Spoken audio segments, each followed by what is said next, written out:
Friends, the good news about Jesus Christ is the difference between life and death, and it is news that everyone deserves to hear.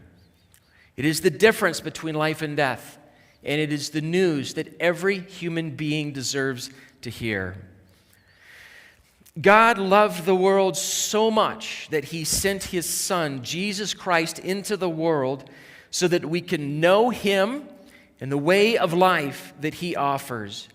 If anyone believes that Jesus really is the Son of God and trusts in him for the forgiveness of our sins, then we will find true life here and now, and we will be brought into eternal life with Jesus Christ.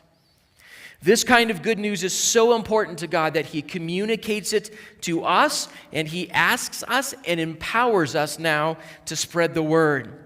So God actually designs a spiritual family that can bear witness to the good news that we have found in Jesus Christ.